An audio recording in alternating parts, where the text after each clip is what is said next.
Provincial politics next. Canada's first provincial election in a pandemic. First election of any kind in a pandemic has a clear winner this morning. The Progressive Conservatives in New Brunswick solidified their power last night. They won re-election and moved from minority to majority status. Premier Blaine Higgs says that will provide more certainty for his government and for all New Brunswickers. Tonight we have a newfound commitment to each other and to our government's plan.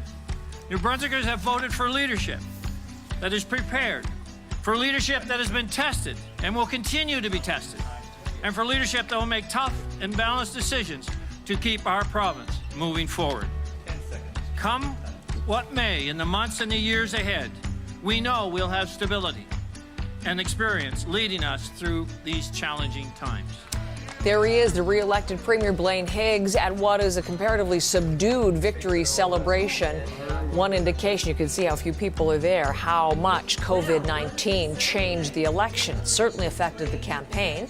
And we're talking about all of that with Brett Ruskin, who is still in New Brunswick on the story for us today, and now outside the legislature. It'll be the Progressive Conservatives taking up even more of the seats inside that legislature when it resumes, Brett.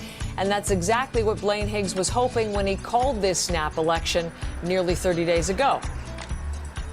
That's what Blaine Higgs was hoping for, Heather, and everyone was hoping that this election went off without a hitch. Again, the first provincial election to happen, first major election to happen in Canada throughout this pandemic, and by all accounts, it seems to have gone smoothly. Even though there were hundreds of additional mail-in ballots, there was hundreds of additional staff members and volunteers brought on by Elections New Brunswick, and all that COVID-19 protocol that had to be maintained throughout, it all seemed to go well. The results rolled in fairly quickly last night as all the votes were counted. And what were those results in the end? Well, Blaine Higgs did obtain his majority government that he wanted, adding 7 seats to his existing 20. So he got 27 seats for the Progressive Conservative Party.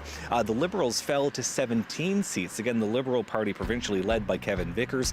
He took responsibility, took ownership over this loss of seats that he experienced, that his party experienced. And here's what he had to say as he made his announcement that he is stepping down now as leader of the Provincial Liberal Party. I know that many of you are disappointed by the results, and I take full responsibility for it. As a result, I will be resigning as leader of the Liberal Party of New Brunswick.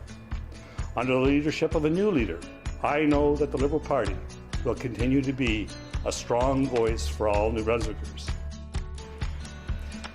And now, among those members of the Legislative Assembly that were elected, we've seen a record number of women elected. And so as the New Brunswick, CBC New Brunswick Provincial Affairs reporter Jacques Petrop pointed out last night, it is feasible that Blaine Higgs could build a cabinet that has gender parity. It is yet to be seen exactly what his cabinet is going to be, or if it will have that gender parity that we saw in previous federal cabinets. So lots of decisions facing Blaine Higgs, but he does have his majority government now. Heather. So yes, these are the moves that we'll be watching closely. We certainly watch this election closely, Brett, for all of the reasons that you have outlined. But what specifically, I'm thinking on the federal level and in other provinces, what have other governments learned and other political officials learned about holding an election during a pandemic?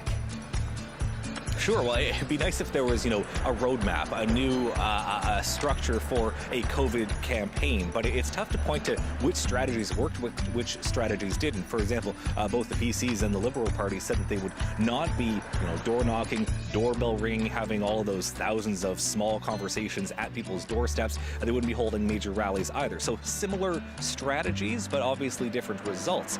And so it will be interesting to see if other minority governments in the country, for example, John Horgan in BC, Dennis King on Prince Edward Island, even Justin Trudeau federally, who all hold minority governments, will now take this opportunity to say, hey, listen, the electorate in New Brunswick didn't punish the governing minority government for holding an election during a pandemic. Maybe this is my opportunity to call an election as well to secure that majority that every leader certainly wants. So it'll be interesting to see if that informs any decisions in the short and medium term for those other leaders in Canada. Heather. Brett, thank you very much. Brett's in Halifax for us this morning.